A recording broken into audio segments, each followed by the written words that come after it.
செம்பருத்தி, ஆனியன், செம்பருத்தி இலை, கருவேப்பிலை, கொய்யா இலை இதோடு சேர்த்து நம்ம என்ன எடுத்துக்க போகிறோன்னா ஊற வச்ச வெந்தயம், பச்சை பயிறு ரெண்டையும் ஈக்குவலாக 1 ஸ்பூன் வெந்தயம் எடுத்திங்கன்னா 1 ஸ்பூன் பச்சை பயிறு இதெல்லாம் நம்ம இன்றைக்கி தண்ணி விட்டு அரைக்க போகிறதில்ல, பால் விட்டு அரைச்சிக்க போகிறோம்.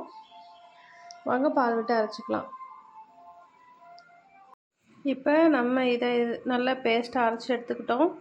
இதை நம்ம ஒரு கிளாத்தில் போட்டு வடிச்சும் யூஸ் பண்ணலாம், இப்படியும் யூஸ் பண்ணிக்கலாம். இதை எப்படி யூஸ் பண்ணணும்னா, இதுக்கு முன்னாடி நம்ம ஆயில் வச்சுக்கணும். ஹேரில் ஆயில் வச்சுட்டு அதுக்கப்புறம் அப்ளை பண்ணி ஒரு 1/2 அன் ஹவர் கழிச்சிட்டு மைல்டான ஷாம்பு யூஸ் பண்ணி ஹேர் வாஷ் பண்ணிக்கணும்.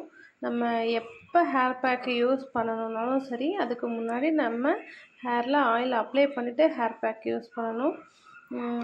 இதோடு நம்ம வேணால் நெல்லிக்காய் சேர்த்திக்கலாம், துளசி இருந்தாலும் துளசி சேர்த்திக்கலாம். பால் விட்டு அரைக்கிறதுக்கு பதிலாக நீங்கள் அரிசி கல்லீர் பிடிப்போம் இல்லையா, அந்த தண்ணி விட்டு கூட அரைச்சிக்கலாம். யூஸ் பண்ணி பாருங்கள், நல்ல ரிசல்ட் கொடுக்கும். டேண்ட்ரஃப் இருந்தாலும் உங்களுக்கு அந்த ப்ராப்ளம் சரியாகும், நல்ல ஹேர் க்ரோத் கொடுக்கும். ட்ரை பண்ணி பாருங்கள். ட்ரை பண்ணி பார்த்துட்டு எனக்கு கமெண்ட் பண்ணுங்கள். தேங்க்யூ.